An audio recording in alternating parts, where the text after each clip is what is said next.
Les organismes gouvernementaux de contrôle sont censés protéger le bien-être des patients. Comment se fait-il alors que tant de psychotropes si dangereux sont autorisés à être vendus sur le marché?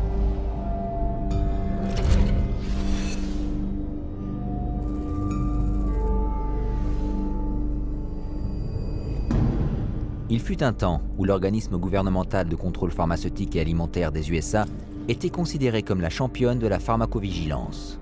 Mais en matière de psychotropes, c'est une époque révolue. Les psychiatres et les firmes pharmaceutiques ont pris la quasi-totalité du contrôle du processus d'approbation des psychotropes. Le conseil pharmaceutique de la FDA, qui recommande l'approbation des psychotropes, a depuis longtemps été dominé par des psychiatres qui ont des liens financiers avec les entreprises pharmaceutiques. Une enquête sur 10 ans révèle que 92% des réunions qui ont eu lieu comprenaient au moins un membre impliqué dans des conflits d'intérêts. En réponse à cette accusation selon laquelle il y a matière à conflit d'intérêts, la FDA rétorque qu'elle n'a pas réussi à trouver des experts du domaine de la santé mentale sans lien financier avec l'industrie pharmaceutique. Pour résoudre cela, elle autorise des psychiatres à s'asseoir au conseil pharmaceutique, même s'ils sont impliqués dans un conflit d'intérêts financier d'un montant de 50 000 $ par an. Cet argent provenant des firmes pharmaceutiques.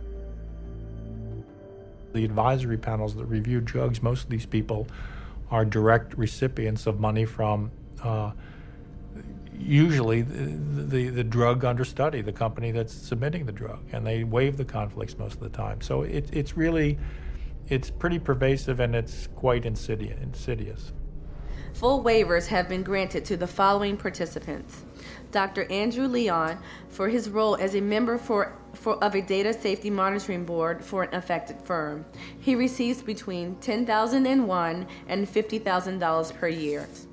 Dr. Bruce Pollock has been granted a limited waiver for his activities on an advisory board and speakers bureau for an affected firm in which he receives less than $10,001 per year.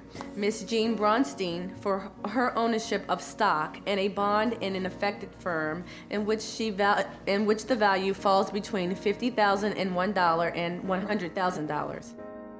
You could be paid massive amounts of money by the drug companies, in this sense, and then turn your head here and then say, okay, now I'm going to review the drug.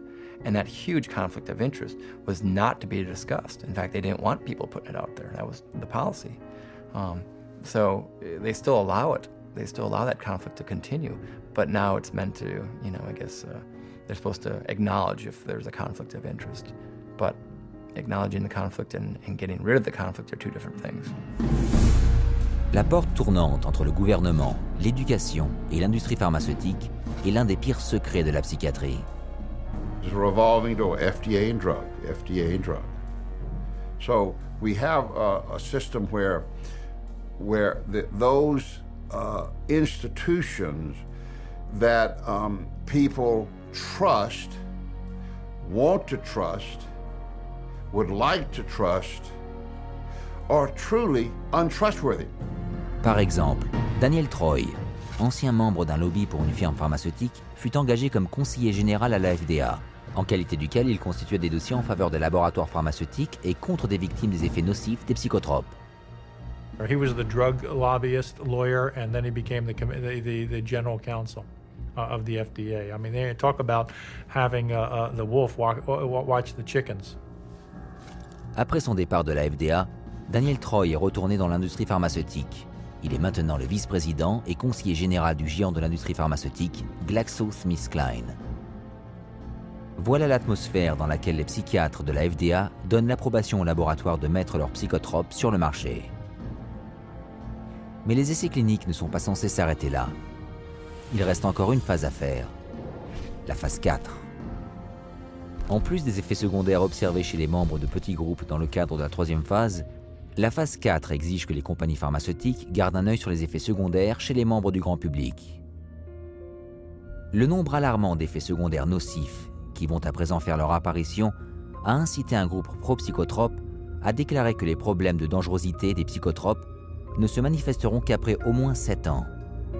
The meds are not tested long term before they get approval from the FDA. The studies tend to be a matter of weeks or a few months, but nothing looking at over the years. And the data that's coming in now from Europe and also in the United States is that the side effects are deadly. Au lieu de servir de mesure de sécurité ou de vigilance post-marketing, la quatrième phase des essais cliniques est transformée en recherche post-marketing et est utilisée pour trouver des façons de recycler les psychotropes afin de les prescrire pour plus de troubles. Prenons le Zoloft, approuvé par la FDA en 1991 pour traiter les dépressions majeures. Depuis 1991, il a été autorisé pour traiter le trouble compulsif obsessif, le syndrome de stress post-traumatique, le trouble dysphorique prémenstruel, le trouble de panique et de l'anxiété sociale. En 2005, la dernière année complète avant l'expiration de son brevet, le Zoloft a rapporté 3,3 milliards de dollars. Et comme pour les autres psychotropes, la plus grosse partie du revenu représente un bénéfice net. 100 pilules de Xanax, par exemple, coûtent seulement 2,5 cents à produire, mais se vendent en moyenne à 136,79 $, soit un profit de 500 000%. C'est pour cela que la marge de profit des compagnies pharmaceutiques est de plus ou moins 16%, le triple d'une entreprise moyenne.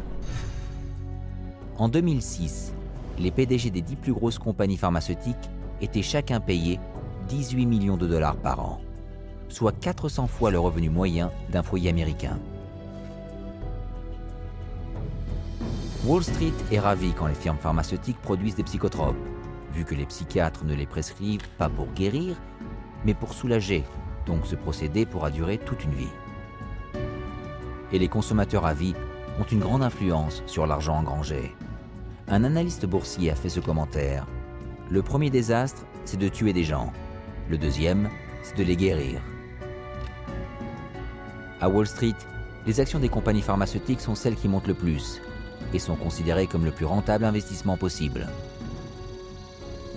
En 2002, le profit total des 10 plus grosses firmes pharmaceutiques sur la liste des 500 du magazine Fortune excédait le profit combiné des 490 autres entreprises.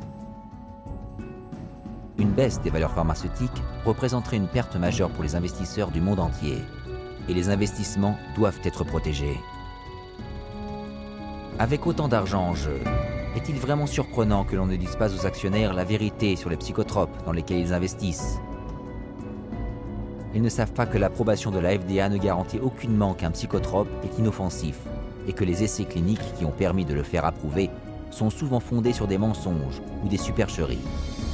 Mais après que le psychotrope est approuvé, le prochain défi devient: comment convaincre les médecins qui prescrivent ces psychotropes qu'ils sont inoffensifs, efficaces et ne provoqueront que quelques effets secondaires nocifs, alors que les essais cliniques de la firme démontrent que ce n'est pas le cas?